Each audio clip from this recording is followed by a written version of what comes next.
outrage is sweeping across the nation as Florence Emilia Imara, daughter of the country's wealthiest couple, has betrayed the Highborns by siding with a downtown girl. This traitor lost her temper and shockingly assaulted this man who was merely trying to stop the downtowner from stealing valuable goods from the Queen's Mall. Currently, all social media platforms have gone ablaze and the Highborn community is united in their disgust. Our esteemed governor has gone public and condemned this behavior, which has left many questioning Florence's loyalty and whether the Imara... What a load of bullshit. Horizon TV is known for pushing the twisted agendas of the Highborns, but calling Asha a thief was just a step way too far. My name is Florence Imara, and I am here to set the record straight about what truly happened at the Queen's Mall. This is the map of Malindoria. According to Forbes, my country is one of the richest nations based on the annual GDP.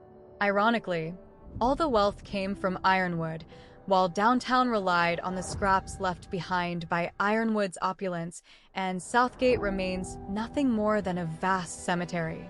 The societal divide between us Highborns and the downtowners was slowly consuming Malindoria from within. As a Highborn, I watched my people treat the downtowners like dirt by abusing them, stealing their land, beating them, raping, and even murdering them. This went on for years and brewed a simmering resentment between our people. I broke this nonsensical tradition by befriending Asha, a downtowner who worked as a servant for us at the White Castle. The Highborns didn't like it and didn't hesitate to show their spite towards Asha. At the Queen's Mall, they unleashed their vicious hatred on her by discriminating her and even watching as goons attempted to sexually harass her. As that happened, they expected me to sit idly by just because we were from the same state. What they forgot was that I don't like being told what to do. I broke the law by bribing the police to protect Asha and smashed a soda bottle over the face of this man who was one of the guys attempting to rape her. So, I don't understand how Asha, a girl who is almost defiled, was being portrayed as a thief by the media. Anyway, that's what Highborns do. With the ongoing protests by downtowners and Julian's funeral drawing near, the tensions and stakes in Malindoria were higher than ever because no one knew when disaster would strike next. So, stick around for the 5th chapter of Dynasty and watch what my rich father did after the Highborns attacked his little princess on social media. It is said that the bond between fathers and daughters is a unique and unbreakable connection forged through unconditional love and enduring support. As the youngest and only girl in my family, I naturally gravitated towards my father. While I may have resembled my mother, my rebellious nature was undeniably inherited from my dad.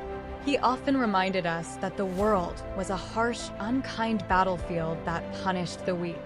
This perspective, though controversial, was the foundation for his teachings on what he called essential life skills such as bribery, fraud, blackmail, and crucial tips for winning physical fights. I found this mindset amazing, but my brother embraced our mother's peaceful and democratic principles. Like her, he was kind, caring, selfless, and friendly. Deep down, I secretly admired him but never admitted due to my pride.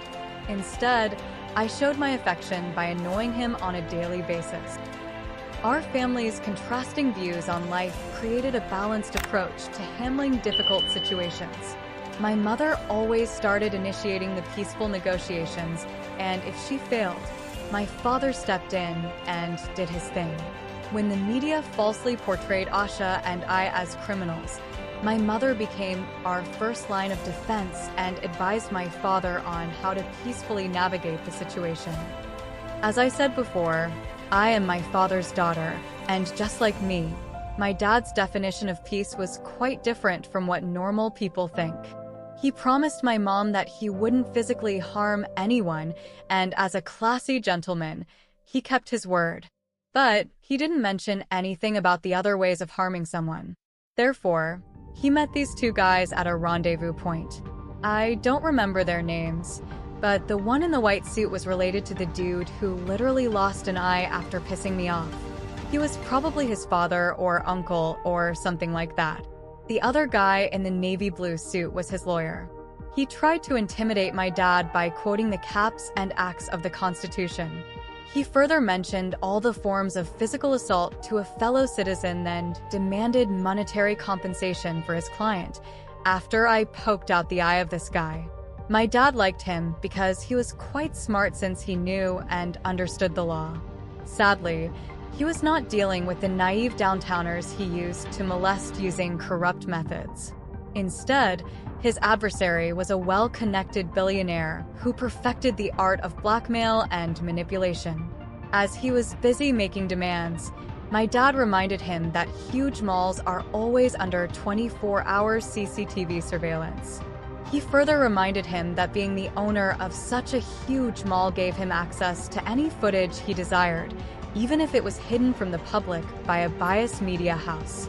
His calmness and composure as he showed them the footage of what actually happened made those two tremble in panic, because everyone in Ironwood knew Asha was innocent, but their dunderhead brains chose to embrace the shenanigans Horizon TV was feeding them. So, they had no choice but to heed my father's demands, which were publicly admitting that Horizon Media gave false information and paying Asha for the emotional turmoil they caused her. In return, my dad would let them live their normal lives. Then again, we don't negotiate with terrorists. So, hours after they went public, my dad used his connections to permanently terminate their employment status. He further tarnished the reputations of their other businesses, which led to massive losses and inevitable bankruptcy. Normally, he would go much further, but the love and respect he had for my mother kept his demons at bay. Besides, the downtowners' protest at City Hall was slowly getting out of hand, and he needed to save his time and energy for a more decisive action against the governor together with his Ministry of Puppets. For Asha's sake, my dad vowed to personally fight for the release of the downtowners, even if it meant facing the governor one-on-one during Julian's funeral, which was just 2 days away.